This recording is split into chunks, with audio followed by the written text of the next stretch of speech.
at this point in time, Stephanie, I want to shift our discussion on over to the currencies because, Stephanie, we've seen a lot of movement in the dollar. We've seen a lot of activity here in the other major, the foreign currencies as well, into new 2018 lows with the recent strength in the dollar. For a look at some of that strength that we've been seeing up and through that 93 level, I want to bring in Bob Iaccino. He's our next guest. He's also the founder and chief strategist at Path Trading Partners. Bob, welcome to Futures with Lichtenstein and Hinks, and thanks for coming on. Everyone is talking about the strong dollar. Good morning, but when you zoom out, call me a stickler for detail, but it's really just that we've slowed the decline, isn't it? I mean, when you look at the move we saw off the highs from January 2017, this market is still near those the recent lows or the year-and-a-half lows at the very least. Yeah, absolutely. That's often the case. I do this when I give talks where I tell people that, people say the trend is your friend, but what trend in terms of duration are we looking at? Are we looking at a 30-minute trend? Right. Are we looking at a 10-day trend? Are we looking at a 2-year trend? So it's all about duration with that kind of thing. And you're right. I think the impressive thing about the dollar is it started going before yields did. And people, we've talked about this before actually between us on this show, where people think the dollar was pulling yields higher, and that just doesn't happen. It's really yields were confirmed by the move in the dollar that this is the time that we stay above 3%, seven year or so high in the 10-year note.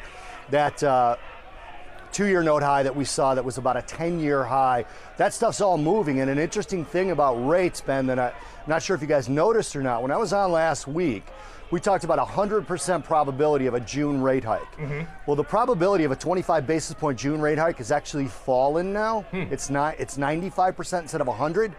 But a 50 basis point rate hike absorbed that 5% probability. It didn't go in the other direction. So now the probabilities in the Fed funds pit are actually that we've got a 95% probability of a 25 basis point hike and a 5% probability of a 50 basis point hike. So it's moving in the other direction. So rates are pulling the dollar higher, or rather, the rates are confirming that the dollar was right in the first place. Good morning, Bob. I did not see that 5% probability on the 50 basis points. Good information. And I hope you're not too disappointed that I will be asking you the questions this morning and not your boy Kevin. But another one for you. Not at all. I'm so tired of Kevin, I can't even tell you. Aren't we all? No. So the ECB, much like the FOMC, has been missing inflation targets. Does the dollar firming potential have any potential to change that? No, and we've talked about this as well. By the way, we all love Kevin, for the record. Having said that, do. Yeah, and heads the up, ECB Bob, and the he's coming back for the next block, so be ready. Is he behind me? Okay. So here's the thing about the ECB versus the Fed, and I mentioned this before. The ECB is actually looking at inflation. The Fed is looking at normalizing rates. And this has been sort of in the dialogue, in the verbiage, and the statements that we've seen, where the Fed, all the way up to Jerome Powell, says essentially, and I'm paraphrasing, the U.S. economy can stand for us to normalize rates. That's different than what Draghi is saying in every press conference, in every speech. We need to see inflation move first. So it's an interesting sort of dichotomy between the two, where the ECB is not going to get inflation if the U.S. doesn't get it. Subsequently, the ECB is not going to get stronger growth, which we just saw a little bit of a disappointment in, by a tenth and a tenth, month over month versus year over year, respectively, in the German economy. If you don't get that growth, you're not going to get inflation. So that, again, sort of bears out the case of a stronger dollar, especially versus the euro. Yeah, we've been watching that, but Bob, we've also been watching NAFTA woes, which this week seemed to have escalated a little bit. Oof. Again, we were supposed to reach a deal by today, I think it was, to give Congress enough time to vote, but we've seen the currency slipping a bit. We've watched the Mexican peso, the Canadian dollar a bit under pressure, but how difficult must this situation be, the uncertainty for businesses that depend on NAFTA in terms of planning out, for the next couple of years in the future? All right, short term and for different reasons. NAFTA is more important than China, and NAFTA is more important than the denuclearization of North Korea.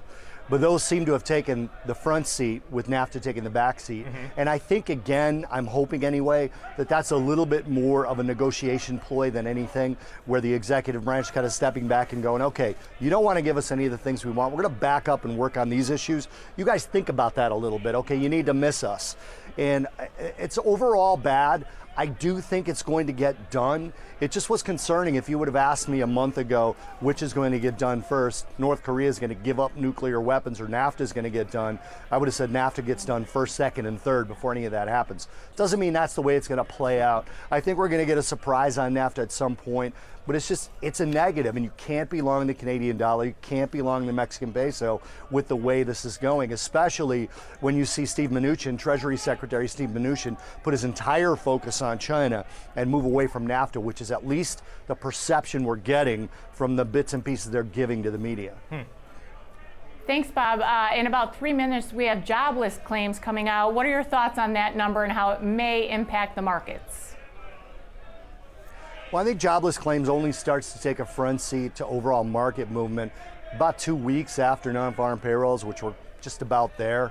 So I think you could see jobless claims continue to go in the right direction. Certainly the non-farm payrolls is, and in a sort of an economic situation like this, a market situation like this, jobless claims is the excuse is made when you get a good non-farm payrolls number, which we did. So even if it comes out a little bit weak, it's probably not going to do anything to the market. Jobless claims has taken less and less of an important role in sort of multi-day market moves over the years. It could give you a little bit of a dip off of the open, but it's something that recovers pretty quickly as it fades into the background. All right, Bob, before we go into the break, I want to get your thoughts on the Fed speakers this week, because we've had a lot of them, for one, and they've been a little bit contradictory in terms of some of their message. Like, we had Bullard, who seems to be somewhat more dovish, but then we had the very hawkish Mester come out. I think it was Monday or Tuesday this week. Anything that you heard from Fed speakers here this week that gives you any more insight in terms of the potential half of a point increase that you mentioned, or just that quarter point rise in June that we're expecting? Yeah, for the record, I don't think the half is going to happen. I mean, we're weeks away from it. But having said that, Bullard surprised me a little bit. He's not a voting member, right, but he gets to sit at the table as the St. Louis Fed president. So what we don't know, what I don't know, because I don't look at the minutes that closely, do those guys get a say? Do they get asked any question? Do they get to voice their opinion in order to try and influence the vote? I think he's right. I just think he takes a little bit more of an ECB stance than a Jerome Powell stance. So he's going to lose out in the end. What we're looking at now, again, is a situation where it's still the same situation in the U.S. You vote with the Fed president. And Jerome Powell seems to be of the opinion, and the market is backing that up by the Fed funds futures probabilities, that, you know, we do what the Fed president wants to do. You all get your vote. You can dissent if you'd like, but we're getting this 25 basis point rate hike in June. The question is, do the probabilities of more rate hikes or a more aggressive stance in one meeting happen? I don't think that's going to happen. I still think when 2018 is over, we're going to end up with 3 rate hikes total. We move into 2019 with the question up in the air. Yeah, well, that's the million-dollar question right now, and that's what everybody's watching here, and that's what we keep dialing in on here on Futures with Lichtenstein and Hinks. Hey, Bob, stick around because we've got to take a quick 2-minute break, but I want to get your thoughts on the Treasuries when we come back, and I want to thank you, Stephanie, for coming in the studio and joining us this morning.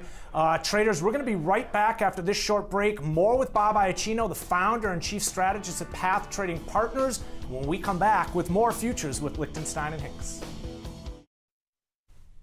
Welcome back to Futures with Lichtenstein and Hinks. Traders, I want to welcome back Bob Iaccino of Path Trading Partners. Bob, we just got some numbers this morning. Jobless data came in, for the most part, pretty strong. Well, I should say higher than expected, 222,000, right. They were looking for the 215. Now, this kind of goes against what we have been seeing. We've been seeing those very strong jobs numbers. We've been seeing unemployment dip below 4%. What are your thoughts on higher than expected jobless claims this morning?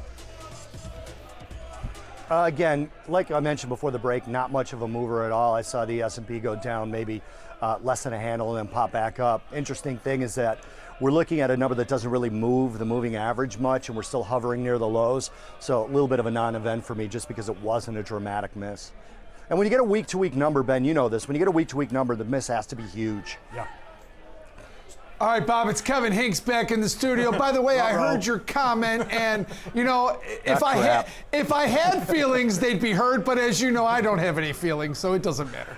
No, I know that about you. And did you enjoy your spinach feta omelet? Good? You know I'm socially bulletproof, so I don't care. Anyway, I know that. Here's the thing. The Philly Fed number that just came out, it's a regional number, as we know, but it's a pretty significant regional number. It's one that people like to look at. So give us your take on what you see from the Philly Fed number that just came out. You know, again, it becomes an important number simply because the amount of central banks that matter that surround it. So that's always been one of the reasons. You got upstate New York, big manufacturing area in the past, New Jersey, big manufacturing. The Philly Fed Index takes a lot of that into account. So what you're really going to look at, which I can't see from here, is a breakdown of the cost side of the Philly Fed number. The headline number's got a huge history of volatility, but interestingly enough, the cost, the input figures, is actually pretty smooth. So again, I don't have a screen to see what the actual cost numbers were to break it down, but that's what you want to look at with Philly Fed, and that's why it matters. The input costs and the output costs of the Philly Fed number has actually been a fairly smooth and consistent number with some fluctuations in that headline. Sometimes people look at the wrong part of a number, and this is one of those cases. Right, Bob, the headline number 34.4. From the Philly Fed. They were looking for 21, pretty strong number. That talks about things like backlogs, right? And unfilled orders and things like that. So that's a pretty big number in terms of a strength. So, you know, they were hoping on this number for a little tapering. Now, remember, it was 23.2 last time. They were only looking for 21, 34. That's a little stronger. You got to think that's going to cause bonds to be a little weakness. Now, 30-year down 13, 14 ticks here. So we've seen a little weakness in the 30-year based off that number. Yeah, and again, interestingly, you want to compare that sort of volatility on that headline number to the cost basis, the input basis, and this will affect the next Philly Fed number. So again, 23 last month was a strong number, and you saw that cost basis go up. So you're looking for strength relating to the cost basis. If they're able to actually pass that on, which we're starting to see signs of in other data, we're starting to see PPI hit the head, or hit the analyst estimate on the head. So that's kind of a sign that inflation might be in the pipeline. And then again, maybe the Fed is right. Maybe the economy can handle it. Maybe they're getting out in front of inflation, even though some of the Fed speakers we spoke about before the break have said that they can let inflation run a little hot. Maybe they're actually not going to need to do that. Yeah, well, they also have been talking about it being symmetric around that 2% level. But let's talk about some of these nice round numbers here, Bob, because we know rates on the rise. That's a good thing if you're a lender, but not if you're a borrower. I want to talk about the what higher rates are going to mean for the U.S. considering the massive amount of debt that we have. All right, so the first place that it affects things is in the equity markets, and I think that's kind of what people miss. You have 3-month bills now above the yield on the S&P 500. Okay. So that means you don't get hurt being in cash anymore. So wow, I said that with a thick Chicago accent, didn't I? Cash.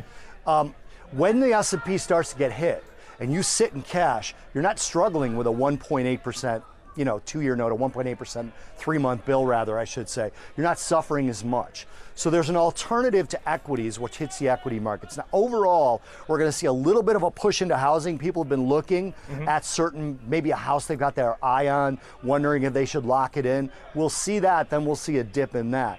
In terms of the U.S. debt, yeah, I mean, it's a problem. It's definitely a problem. What you want to look at now is if overall tax receipts start to trend up, because then it won't matter as much. We've seen issuance go up. That's part of the reason that we're seeing the notes and the bills and the bonds you sort of tick up in terms of rates, is because the amount of supply that's out there and people saying, okay, maybe we're getting a little bit of inflation. We don't have to rush in and buy a 2.97% on the run 10-year. We can wait for the 3.1, 3.15. 3.1 this morning on the 10-year note surprised me a little bit. I mean, we knew we were going to get through 3%. We did tick through it, and those triple tops in those charts are always continuation patterns. So once we got 3%, it was only a matter of time that we locked up above 3%. We've been buying that, so selling the 10-year note. That's something we're going to continue to do because, as I mentioned on Oliver's show last week, I'm seeing 3.25 by the end of 2018 and possibly 3.50 easily by mid-2019.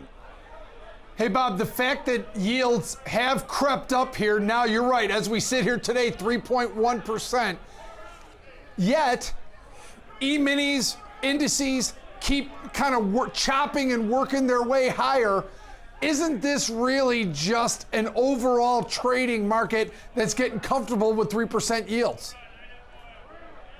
You know, that does usually happen, Kevin. That's a great point because 3% itself is not that scary. Right. If you ask some corporate planners, right, if they said, how much are you going to borrow at 2.97%, how much are you going to borrow at 3.1%, it's not going to move the needle much. It's really the trajectory that's going to start to worry the S&P 500. You get these sort of speculative, sort of knee-jerk reactions in the S&P, but overall, you're right. That is not a significant level. If you look at the amount it's going up on a percentage basis, it is, right? If we go up 1% on the 10-year note, that's a 35% move. That's a big deal. But overall, in terms of cost basis, it's not that much. Having said that, the trajectory above 3% is what worries people. If we get to 350 sooner than I think we will, then it starts to be a problem for the S&P. Here it doesn't bother me from a fundamental basis, although you have seen lowered expectations for the next quarter. So I'm kind of touching on a lot of subjects, and I'm sorry to do that, but if you have a 10% blended earnings growth rate for the next quarter earnings, and you've got a 3.25 10-year note, you're going to see some shift. All right, Bob, that's all we have time for here today, but we look forward to having you back. Traders, that's Bob Iaccino. He's the founder and chief strategist at Path Trading Partners.